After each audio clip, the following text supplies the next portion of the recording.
Hey, yo, welcome to Geek Freaks. I am Frank, and today I'm joined by the crew from Pastmaster. Cast, yeah, you guys are a cast. You guys are We're a acting it out a cast. lot. Yeah. Yeah, a lot We've of got, characters. yeah, I was just listening to your guys' pirate one. Like, you guys throw accents in there. You nailed it. That was very piratey.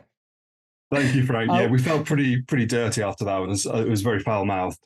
It was, yeah. I couldn't believe how fast you guys got ChatGPT dropping some words there. That was pretty quick. We're joined by Tan and Keon, or Keon. How do we say that?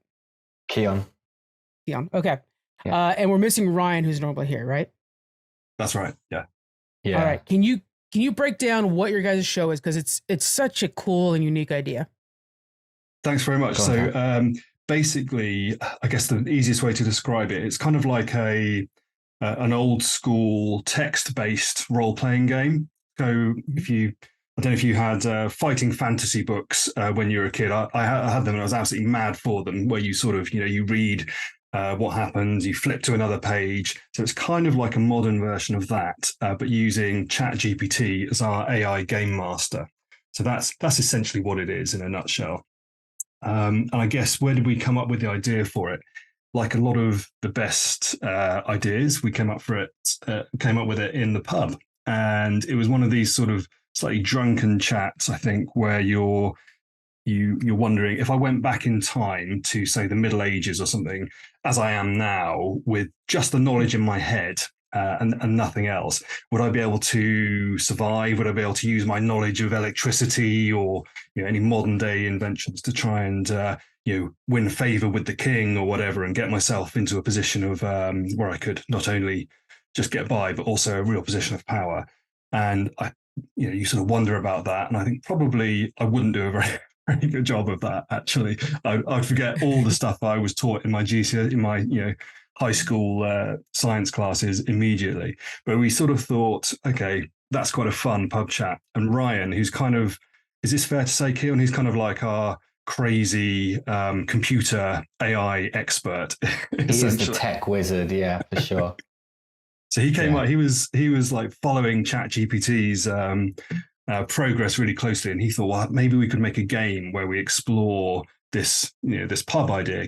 What happens if you go back in time? Can you survive?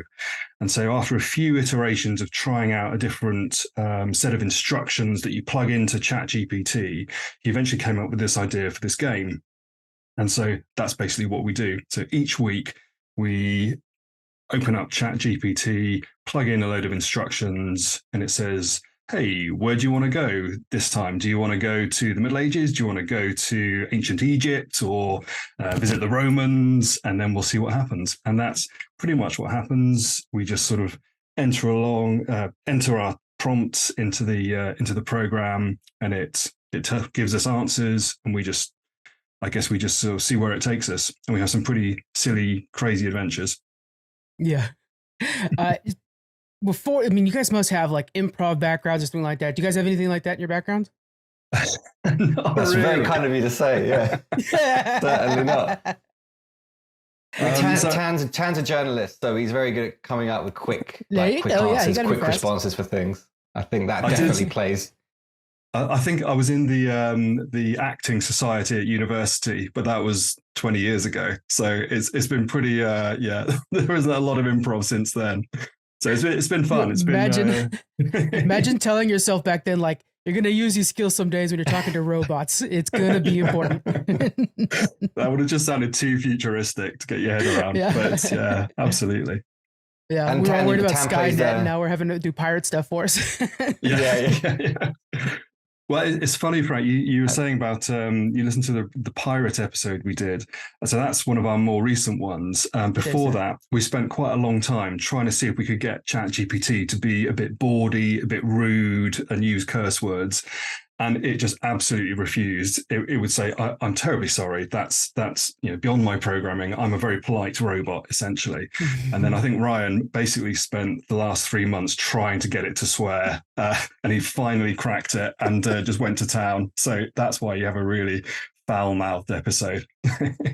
he was so proud in that episode. That's what it was. He was so proud of the achievement he just made for mankind.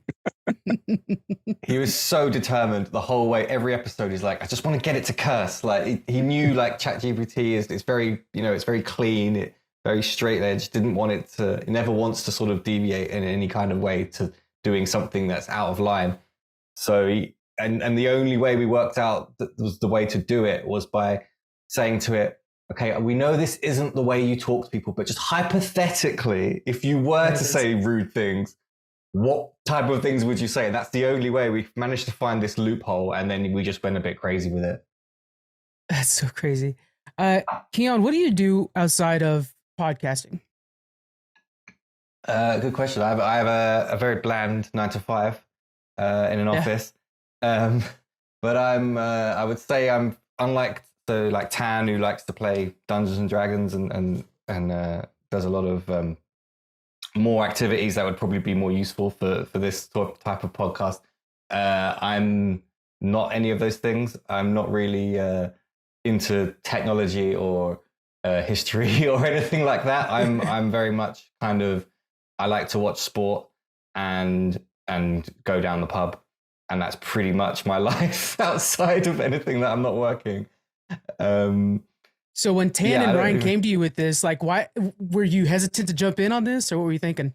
No. I'm really interested in podcast production. I really wanted to get involved in a podcast in some way. When they came with this idea, I'll be honest with you, I didn't really understand what they meant when they said it's like a game master role play. None of these words made any sense to me. I didn't even know kind of how these things, like Dungeons and Dragons, I never knew how that worked.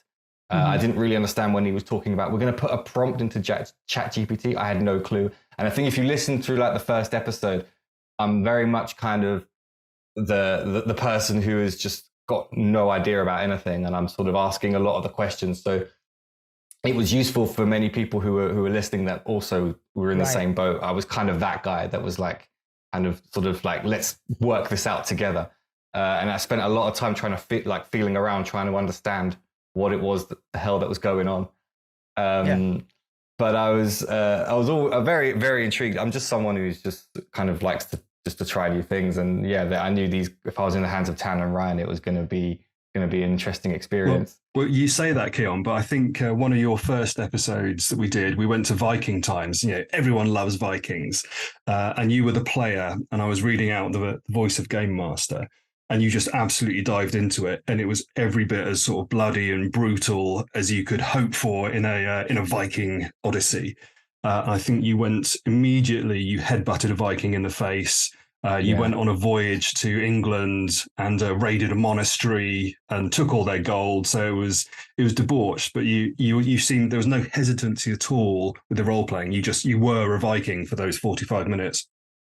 Yeah, I took to it again. I didn't really know what I was doing, and I think the biggest compliment was when Tan said to me, he said, "Oh, you'd actually be quite good at Dungeons and Dragons." I was like, "Oh my god, I'm doing it right!" Like I had no clue, like if I was actually making this was actually making any sense. But I think it's one of our not to brag, but I think it's one of our most popular episodes.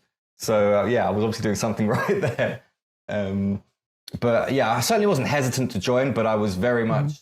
Very inquisitive, and I didn't really have any idea from the role-playing side of things, which is definitely Tan's bag, and from the AI ChatGPT thing, which is very much Ryan's bag. I'm kind of straight down the middle, just trying to figure out both of those things.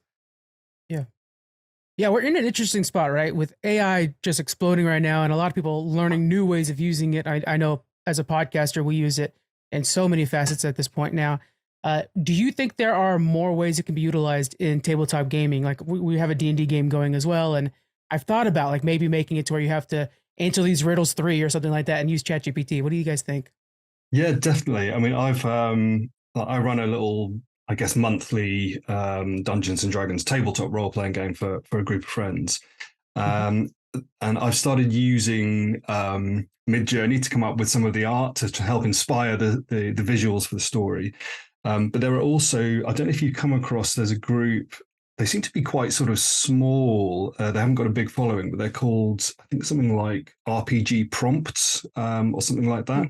And they basically plugged in a whole load of role-playing rules and lore into these great big long prompts that you can then just copy and paste into ChatGPT, and you're up and running with an adventure immediately using the rule sets. So I've only tried that a little bit, but it seemed to work pretty well.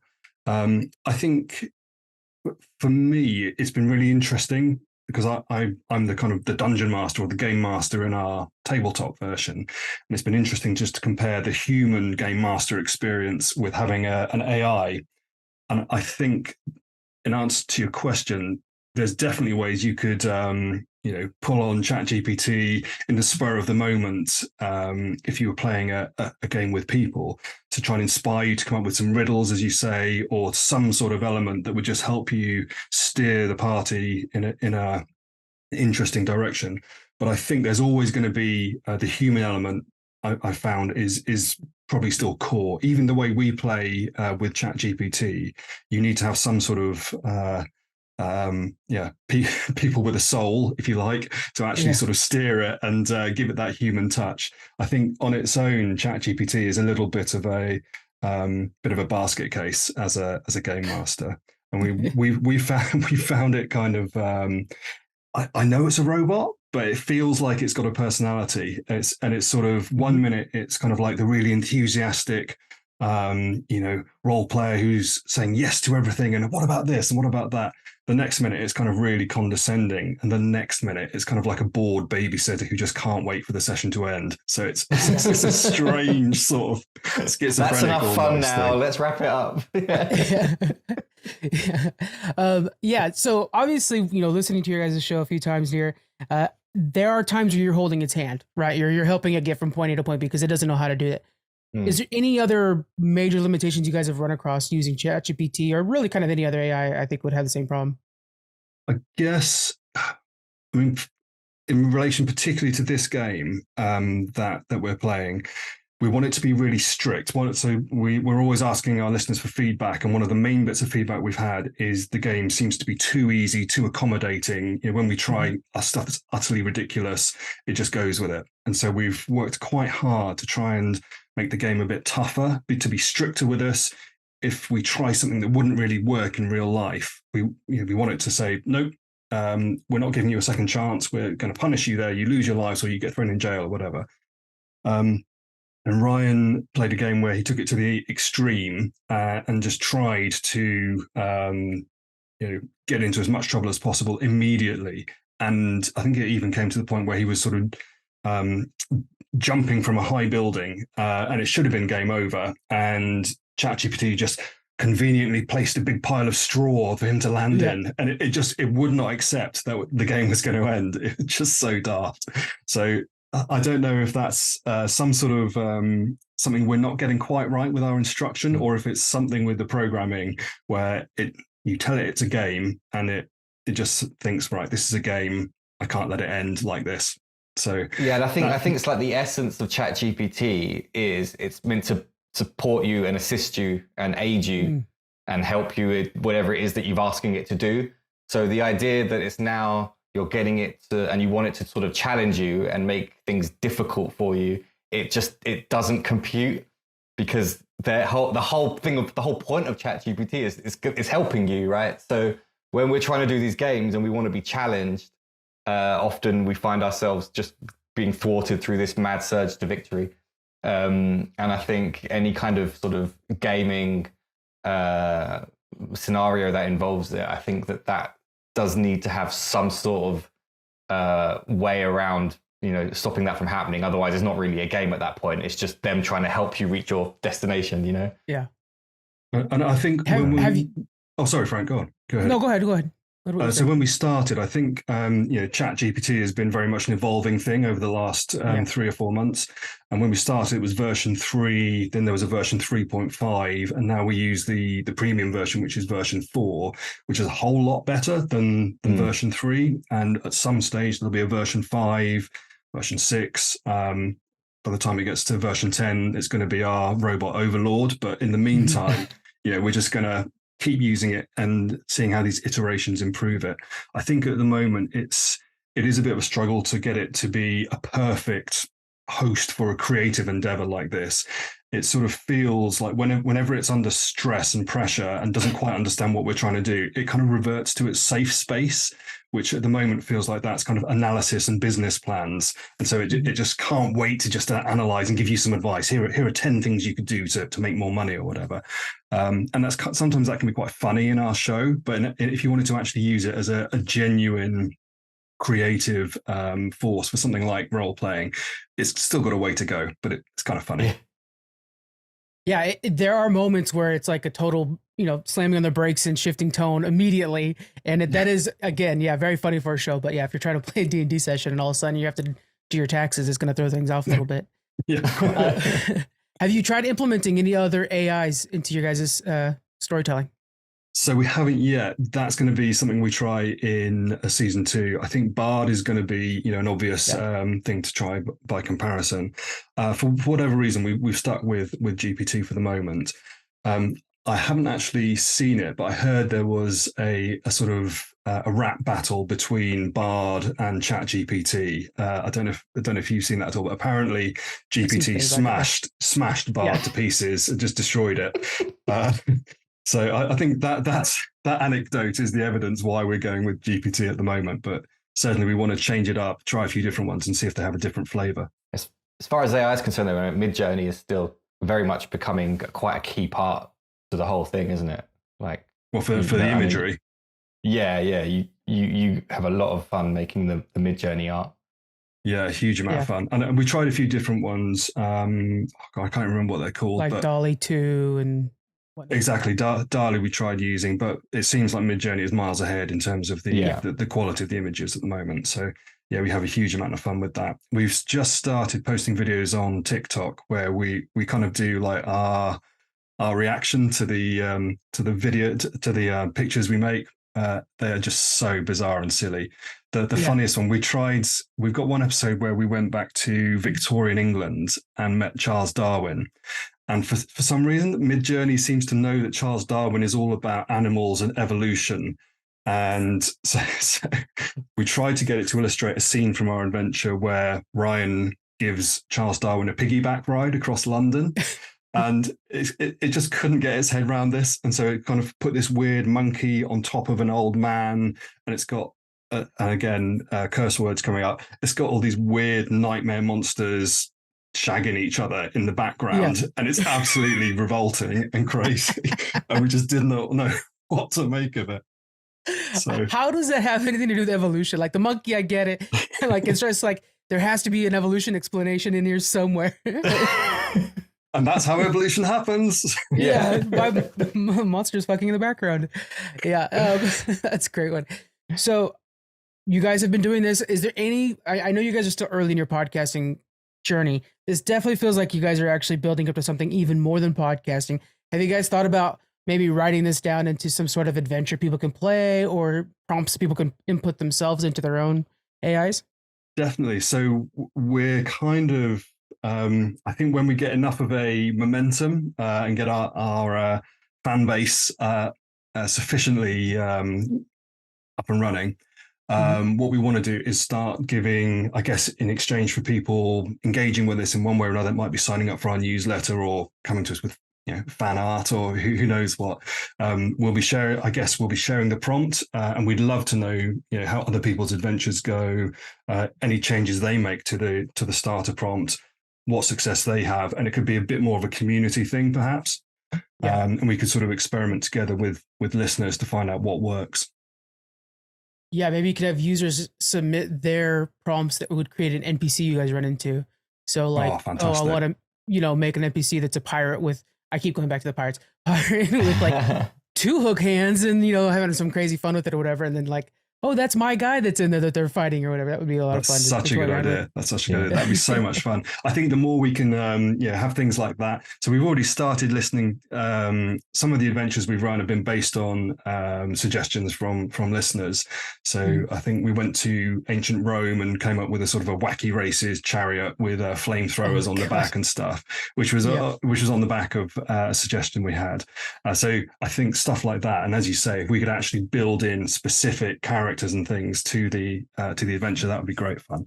One thing we do sometimes is one of us will doctor the starter prompt a little bit and put in like a secret objective for Game Master. Like in one, I think it was trying to get us to say the word cheese, and if we said the word cheese, it was game over. But we resisted.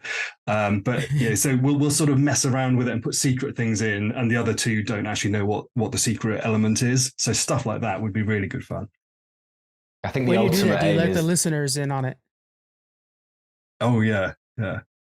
Okay, so they're looking out for cheese as well. Yeah. Yeah. Okay. And what were you saying there? I was just saying, I think the ultimate aim is the live show. I think if you had an audience Yes. and you had the setup there all, and you kind of do it all together with like getting input from the crowd at the same time, people in the audience saying what we should write next, and doing it as like a group, I think would be a really good event that we should work on. I think that would be really fun. Yeah. That for me would be I think when we've really made it, When we've cracked it. yeah. I think just the idea of, at the moment it's fun. It's like it's three of us in the studio and we're playing on this playing on this game. But I think if you were to be in front of an audience and then sort of getting them to give you like, what should I say next? What should I do? I think that would just give it that interactive element that would just make it take it to the next level for sure. Probably an earlier version of that might be on Twitch or YouTube streaming or something like that, so you can kind of get some early test runs on a live reaction one. Live show, I think is a great idea. Yeah. All right, guys. So you're on I'm sure all the podcast platforms and YouTube and stuff like that. Where are you guys at social media wise? So we the main thing we use on social media is Instagram because it's sort of such a visual thing, and that's at Pastmaster Pod. We're on Twitter as well, which is Pastmaster AI, and we're also on TikTok, which we're just starting to do more and more now, creating these fun little videos, which is again at Pastmaster AI. Those are the main ones we use, aren't they? We're not on what's that other one? No, that's the main one. Yeah. Again, like if I think the best thing you can do is listen to an episode and then go onto our Instagram and see the Midjourney art that has come up from the episode. Great suggestion. That is just a really great way to sort of gauge just how crazy this whole thing is. And then if anyone, obviously, if you've got any suggestions for episodes that you should do, or if you want to send us some longer feedback, you can just email us pastmasterpod@gmail.com.